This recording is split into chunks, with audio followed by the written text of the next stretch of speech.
Hello po mga kalingap. Magandang umaga po. Happy New Year po sa atin lahat. Bali, nandito po ngayon yung papa ko. Pinapanood po namin yung video ni Kalingap James na naghahanap sila ng hinahanap nila yung bahay ni Mama Noriko Casina. Ayan, nandito ngayon si Papa para sabihin niya kung tama ba yung lugar na pinuntahan niya, kasi hindi niya alam mga kalingap yung address, hindi niya na maalala dahil sa sobrang tagal na raw ng panahon na nanggaling sa doon. Pero ang sabi niya sa akin, kung makikita niya yung lugar niya, baka maalala niya na kung saan naroroon si Mama. Ito mga kalingap, kakilala ko sa inyo yung tatay ko na si Robert, yung napangasawa niyang hapon. Kaya kalingap. Ano siya sa alin lang maka-address? Ilopa ka. Ilopa. Hello. Ni Shitcho. Ni Shitcho. Sabihin mo, Shimuwa sila. ito, yung, ano bang masasabi mo dun sa pinuntahan nila ba?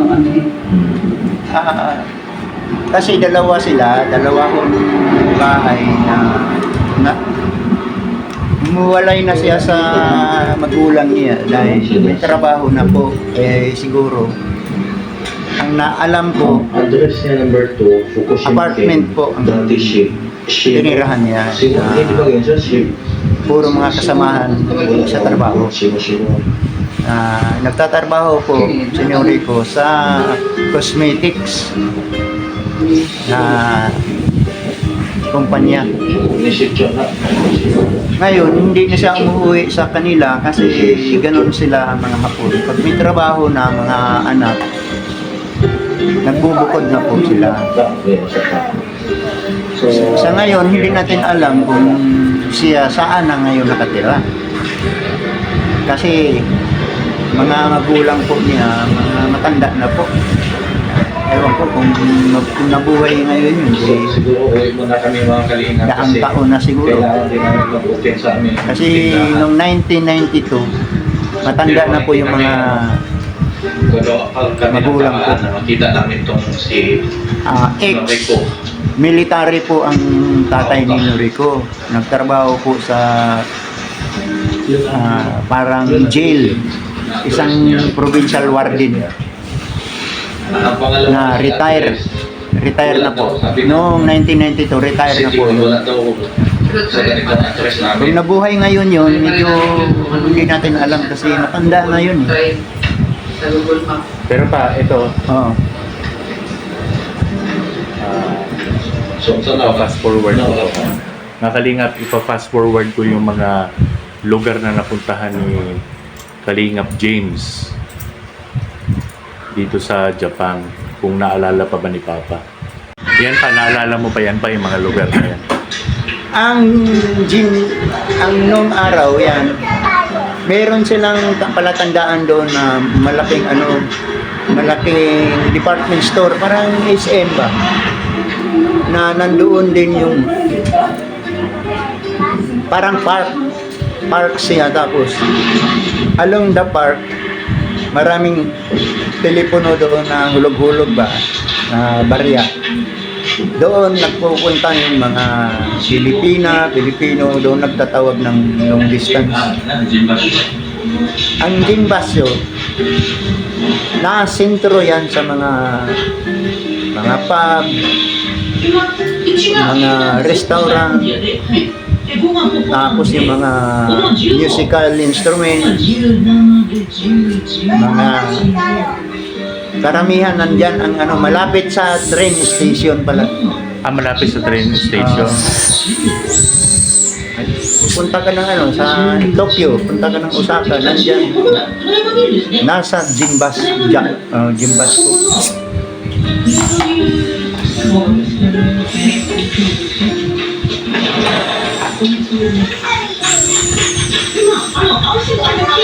Ito pa yung lugar na yan pa, naalala mo pa yan? Oo, ko na pa eh. Nandyan na yung tambayan ko na yung, aywan ko kung nandyan pa yung musical ba, yung mga Yung piano, binibenta ba? Mga ganyan. Mga Yamaha, Roland. Naka dominne? Dori ko Takashima Auta was mas ka? Takashina. Ilang years ka nag-stay dyan pa? 6 months. Paano ba kayo nagkakilala? Alam mo bang lugar yun? Ang tinugtugan namin doon, club, bar. Anong pangalan pa? Wala na ngayon yun, matagal na yun. Noon pa lang, namatay na yung yung malalaman ko yan kay Lola, si Lola ba? Pero ito pa, itong mga lugar na to, naalala mo ba yan? Oo, siyempre. Pero yung address talaga Ang kahit address ni Rito, hindi ko sa mama mo, hindi ko nakuha.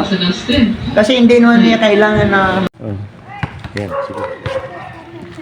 Yung mga panahon na yun, 1991, 1992. Nung nagkilala kami ni mama ni Rio, natapos kami ng bago mag-December sa kontrata na tinugtugan naming banda na Music Network. Kilala po yun sa buong Fukushima. Medyo ilayo mo. Ngayon, nung naimbitahan ko yung, nakita ko yung naging customer namin yun, si Noriko at saka yung pinaka best friend niya na ang pangalan Nika at saka si Noriko. Nagkaroon kami ng naging kaibigan ko sila. Every other day nagpupunta sila doon sa bar na tinugtugan namin banda na Music Network. At naimbitahan ko yun sa bahay namin, si Noriko, at naging relasyon ko siya. Noong natapos na yung kontrata namin, nauwi na kami. Bago kami umuwi, pumunta kami ng City Hall sa Fukushima para magpakasal kami o ano ang mga requirements. Ngayon, ang gusto ng City Hall na makakuha sa akin sila ng parents guidance na pwede ako mag-asawa sa Haponesa. Ngayon, dahil wala akong dalang mga requirements, umuwi po ako ng Pilipinas. That is November to January. November to January, bago po ako mag-birthday,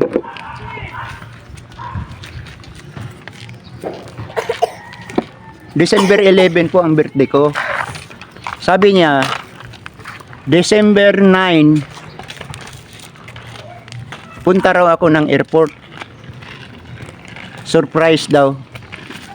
Buntis na po siya noon kay Rio. Nung nagpunta ako ng airport, talagang totoo na siya ang pinakaregalo niya na birthday ko, December 11, na siya mismo dumating. Ngayon, in every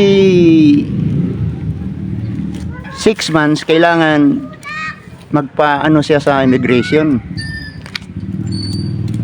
Extend for another 6 months. Kasi ang system kasi ng Pilipinas, ang isang Japanese 1 year lang at saka lalabas siya sa Pinas.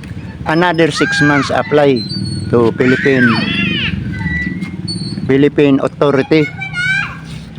Ngayon po, dahil sa financial, wala akong naipon, may nag-hire sa akin po sa Korea. Contract for 1 year. Ngayon si Rio ay nasilang ho dito sa Pilipinas. Wala po ako. ang sister ko po ang nag-asikaso na mag-take care sa kanya, lalo na sa pagpanganak niya kay sinilang si Rio. Nung sinilang si Rio,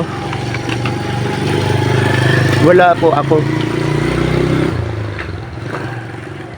And then dumating ho yung Christmas 1990, naisilang na po si Rio. Nung si Rio wala pa isang taon, nag-Christmas po si mama niya, si Noriko, sa Korea. Humingi ako ng financial doon sa amo ko doon sa Korea na si Noriko, pabakasyon ko doon sa Pasko. Si Noriko ay nagstay sa Pilipinas, sa Pasay, in 3 years. 2 years to 3 years. Lagi siyang nag-i-exit, babalik na naman sa Japan para sandaling maghanap buhay. Tapos may konting pera siya na pagbalik na naman sa Pilipinas in 1 year. Ang nangyari po, 3 times po siya umuwi. After that, dumating yung disaster sa Sendai po. Noong nag-tsunami ang Japan, mula noon hindi na siya nagpakita po. Hindi ko lang alam kung kailan ba yung tsunami doon sa Sendai. Hindi ko alam po kung baka hindi na namin siya nakita. Siguro nag-asawa po. Ito naman si Rio, itong bago-bago lang, 2013 po, pumunta kami ng Japanese Embassy para humingi kami ng tulong kung paano namin makita yung nanay ni Rio. Ngayon, ang gusto nila na complete na papilis sa nanay niya. Ang madaling salita po,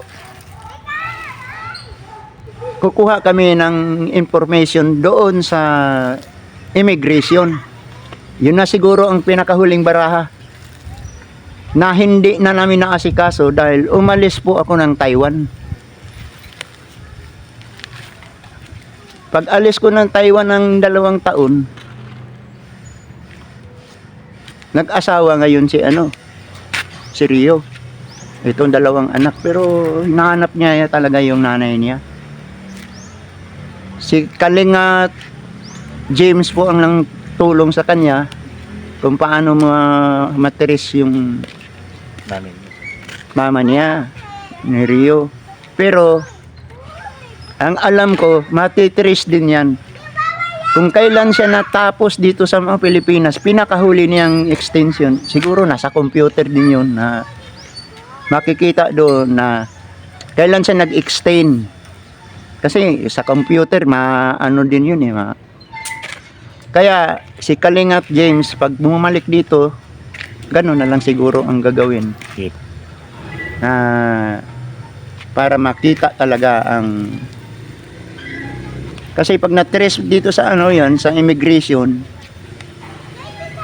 andun po yung mga identification niya as a Japanese. Makikita dun sa kasi hanapan siya ng passport. Ang passport niya sigurado po yun.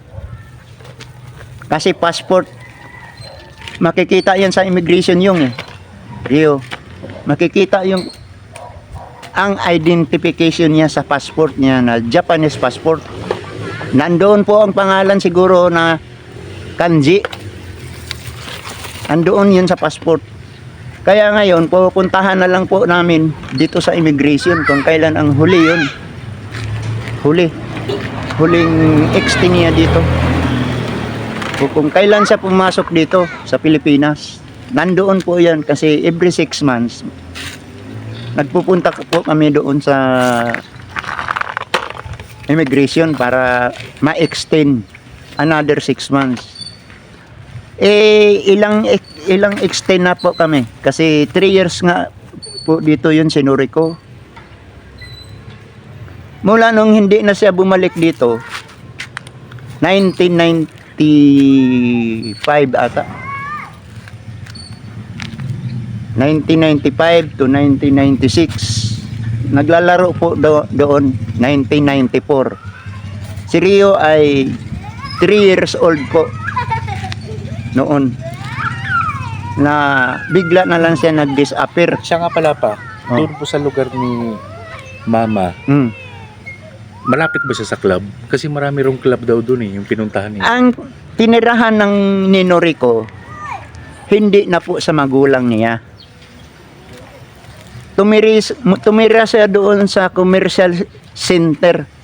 Ang ibig sabihin, yung sento, yun ang Gin Basco. Nandoon yung malalaking mall, nandoon yung mga pub, maraming pub po. At malapit din ang train station. Andoon din yung mga sentro po, sentro ng Fukushima. Ang sentro ng Fukushima, nandoon yung mga music lounge, bar, shopping center, at may maliit na park po doon. Doon ang mga nakahilira po na telepono po nga doon ang mga Pilipino tatawag sa Pilipinas kasi doon ang pinakasentro, andoon din ang mga hulog-hulog po na mga telepono. At saka sentro yun ng mga music center. Tapos tumira siya doon, nag-upa siya ng apartment na pang 2 tao, mga babae to babae. Gin Basco, pangalawang bahay niya yon. Nung siya ay pumunta na sa Pilipinas, umalis na siya po doon.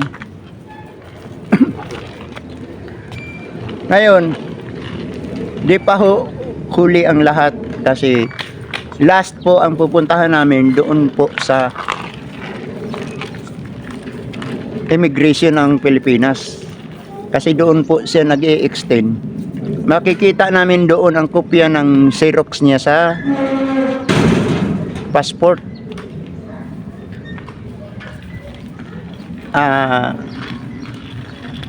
Sana po kasi nagkaedad na si Rio, dapat nakita na yung mama niya. Pero ang mama niya buhay yun. Hindi yun nawala sa tsunami po. Ang mga residents lang naman na ano doon kung nagkaroon man na disaster doon. Or hindi natin alam na